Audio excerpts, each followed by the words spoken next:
Ancient Chinese states were typified by variously sized city-states and territories that existed in China prior to its unification by Qin Shi Huang in 221 BCE. In many cases these were vassal states characterized by tribute paid to the ruling Zhou dynasty. Such states and fiefdoms would again emerge during later dynasties as a political expedient when required. Background and introduction. According to the Sinocentric viewpoint and the mandate of heaven, China was the center of the world and the incumbent emperor its only ruler. All other would-be potentates and rulers were merely vassals of the Middle Kingdom. As a result, from the earliest times the Chinese viewed the world as a series of concentric spheres of influence emanating outward from their capital. Within the closest circle lay the vassal states who pledged allegiance to the Zhou ruler. Apart from Zhou itself, which occupied territory around its capital, each state bore the suffix guo, meaning state or nation.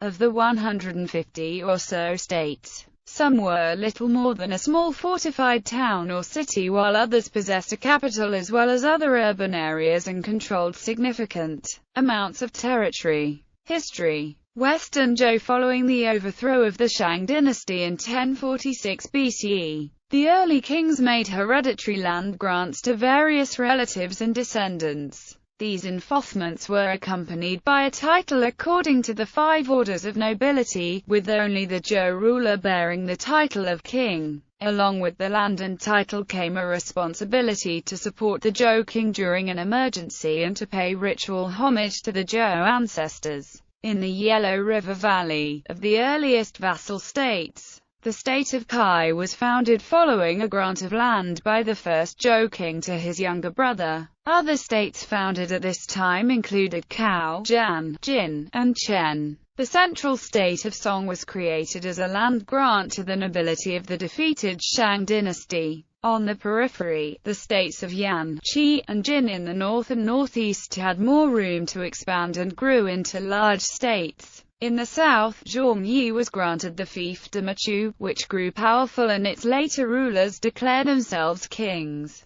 At this time, states that were considered not as civilized were not eligible for vassaldom. Around the borders of the main states lay many smaller entities which over time would be absorbed by their larger neighbors. Spring and autumn period. After an attack by Quanrong nomads allied with several vassal states including Shen and Zheng, the Zhou ruler King Yu was killed in his palace at Haojing. His son fled east and was enthroned by several vassal leaders as King Ping of Zhou. Thus began the Eastern Zhou dynasty when a new capital, constructed a capital at Luri, modern-day Luoyang. Since territory around the city was restricted because other states including Han and Wei were already established in the area, it was impossible for the Zhou to expand their territory, a factor that became increasingly important as a survival mechanism for smaller states. New states continued to emerge whilst Chu was by this stage a powerful southern vassal, having shaken off its former barbarian image. As was Qin in the west, between the 7th and 6th centuries a four-way balance of power emerged between Qin, Jin,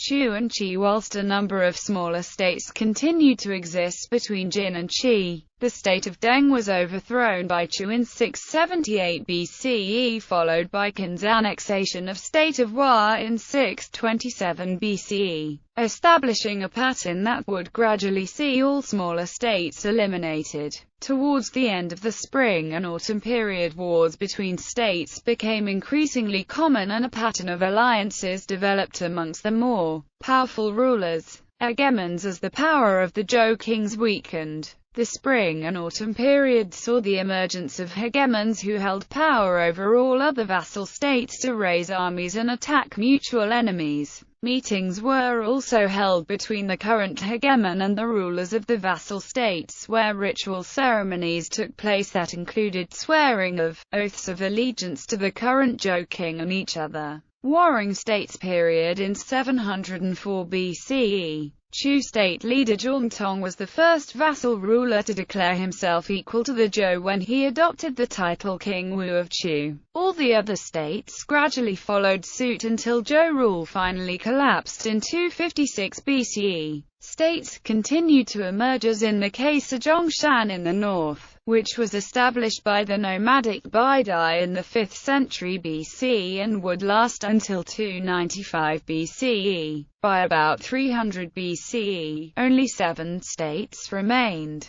Chu, Han, Qi, Qin, Zhan, Wei and Zhao. Some of these built rammed earth walls along their frontiers to protect themselves both from the other states and raids by nomadic tribes like the Quanrong and Zhongyu. Smaller states like Zheng and Song were absorbed by their more powerful neighbors. The non-Chinese states of Ba and Shu were both conquered by Qin by 316 BCE. Qin Empire following his unification of China in 221 BCE. The first emperor Qin Shi Huang eliminated noble titles which did not conform to his legalist system of government, one that believed in merit rather than the privileges of birth. He forced all the vassal leaders to attend the capital, where he seized their states and turned them into administrative districts classified as either commanderies or counties depending on their size. The officials who ran the new districts were selected on merit rather than by family connections. Emperor Gouge granted virtually autonomous territories to his relatives and a few generals with military prowess. Over time, these vassal states grew powerful and presented a threat to the ruler. Eventually, during the reign of Emperor Jing, his political advisor Cao Siyuo recommended the abolition of all fiefdoms,